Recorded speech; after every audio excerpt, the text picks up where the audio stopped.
Assalamualaikum, hai. Kenalkan nama saya Ahmad Tipu Fitrian, NPM A1H0220013, Prodi Pendidikan Jasmani, dosen pengampu Bapak Muhammad Setiawan.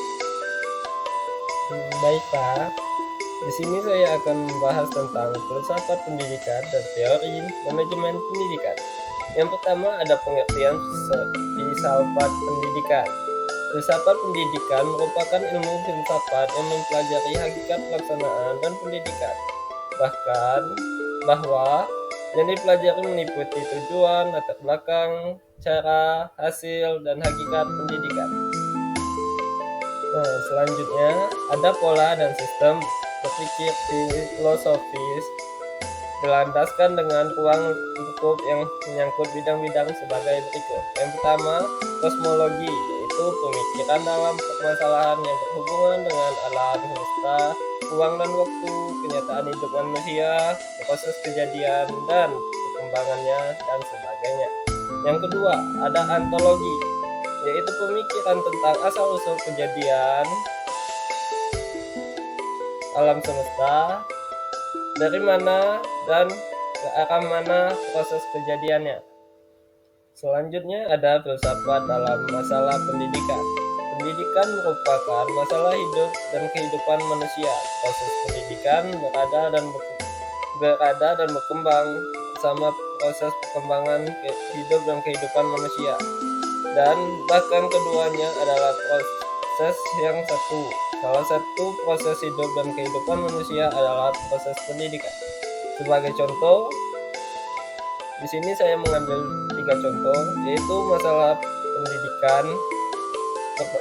Masalah pendidikan yang pertama, yang mendasarkan adalah tentang hakikat pendidikan itu. Mengapa pendidikan harus ada dan mengapa hakikat itu manusia. Yang kedua, siapa hakikat yang bertanggung jawab terhadap pendidikan itu, dan sampai di mana tanggung jawab tersebut. Yang ketiga, apakah hakikat pribadi manusia itu, manakah yang lebih utama untuk dididik, akal, perasaan, ataukah kemampuan, pendidikan jasmani ataukah mental, pendidikan skill ataukah intelektual, ataukah kesemuanya.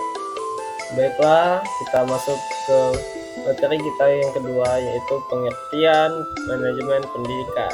Menurut W. Harris, manajemen pendidikan sebagai suatu proses pengintegrasian sebagai usaha pendayungan sumber-sumber personalia dan material sebagai usaha yang meningkatkan secara efektif pengembangan kualitas manusia. Yang kedua, menurut Hadari Nawawi, manajemen pendidikan adalah rangkaian kegiatan atau keseluruhan proses pengendalian usaha kerjasama sekelompok orang untuk mencapai tujuan pendidikan secara berencana dan sistematis yang diselenggarakan di lingkungan tertentu, terutama lembaga pendidikan formal.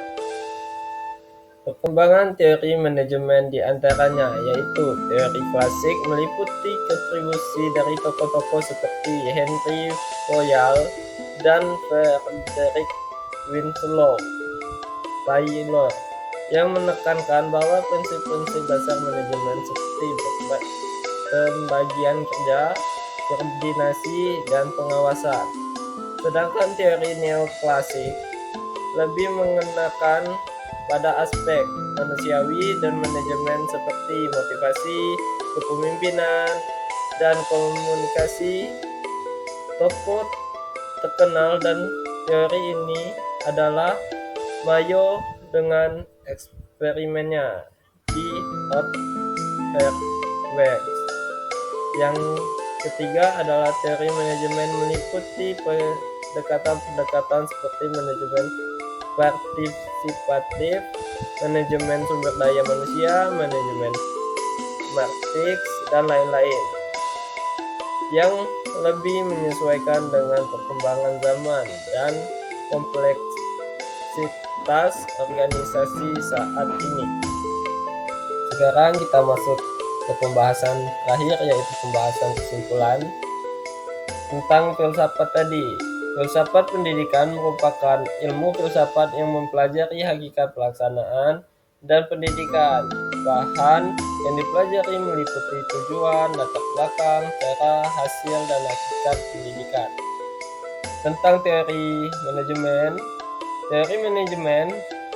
dari masa ke masa mengalami perkembangan, baik cara pendekatan, teoritis, dan implementnya, serta dari setiap perkembangannya, teori memiliki kelemahan dan kelebihannya.